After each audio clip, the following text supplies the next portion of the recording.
Today I'm going to try to draw this sort of strange, out of place looking building on Jeju Island, South Korea.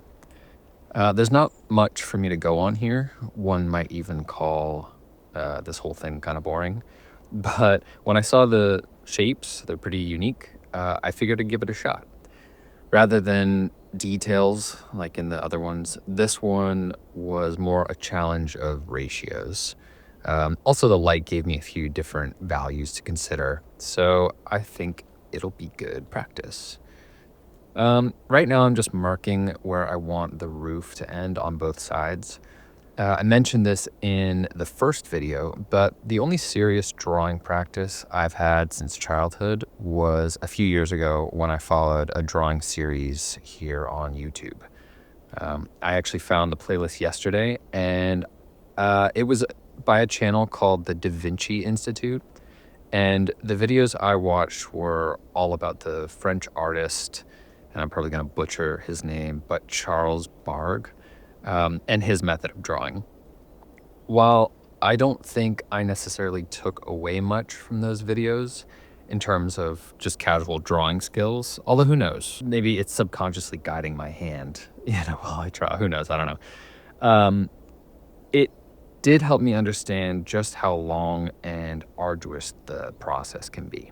Shading realistically isn't something, I think, contrary to popular belief, or contrary to at least my belief, it's not something you just scribble onto the page.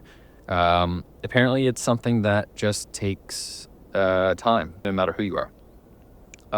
Obviously, there's a huge delta between beginners and experts. I'm sure the expert can achieve what they want much more accurately and quickly, but it's still not nonchalant doodling that gets those realistic results. Anyway, that's not the point. I mention it because that method of learning had me copying two-dimensional references, plates, which is a much different experience to drawing in 3 dimensions like I've been doing. When using a photo as a reference, the edges are already there. Outside, they are not. There are no borders whatsoever. So my eye is obviously seeing a much wider view than what you're seeing on the left, which means I have to create these non-existent cutoffs in my head before putting them on paper. That goes for all sides of the frame as well. It's something with which I'm currently battling, but I know that over time, that'll start to click. Okay, so now I'm reaching a point in the drawing where the simpler shapes are on the page. I've managed to reasonably accurately sketch out the foundational lines, if that's what they're called. But I'm realizing that while this is a good place to be, the way forward is much more nuanced. And this is where I feel like I kind of lose control. Everything up to now feels pretty measured and purposeful, but it's also pretty objective. I mean, the windows are definitely off. And that thing on top, the thing that looks like a chimney, I've drawn it a much simpler shape than it really is. But it's all essentially correct. Now is where the more subjective part of my brain and I guess eye sort of engages. And it's a strange feeling to know there's plenty more to be done, but not know what to do. I know there's texture. I know how I have some darker areas that need shading, but it's a strange feeling, like tipping over the edge like that, being right on the line between, everything beyond, everything before I've semi-accurately conveyed, and everything in the future. I don't know, I might screw it all up. On that note, as well as the topic of YouTube, I also just watched a great video, because I am searching YouTube now for some advice, by a channel called, I think, TobySketchLoose is what it's called. And man, what a resource. Toby, I assume that's his name, has some of that like casual drawing confidence that I've been talking about, that I'd like to build. And his whole channel seems dedicated to teaching that kind of stuff, like what he knows. I've also seen I've only seen one or two of his videos, but I think that channel will be seriously a gold mine for me, especially at this stage of my drawing. And if you're at a similar stage, I definitely recommend to go check it out.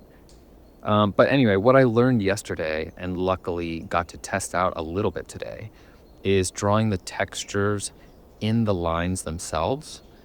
For example, the walls of this building, they're not perfectly straight. And in fact, no wall is. There aren't really lines in the world, is what he said. They're all three-dimensional shapes.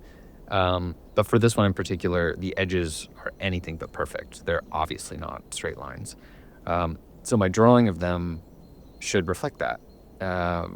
In his video, he spoke about drawing the edge of something like, let's say, brick building with the brick in mind from the start. Perfectly straight edges wouldn't work there because eventually you're going to draw the brick in anyway. And similarly, it wouldn't have worked here in this drawing. That's why from the start of this one, I've tried to imply those imperfections in the foundation. And I think it also helps make my lines with a little bit more confidence, actually. Being a little bit more messy gives me some leeway as to where exactly they're going. Something else I learned from Toby was that texture doesn't need to fill in its entire space. It doesn't need to be super explicit. Just an implication of the texture here and there gets that message across.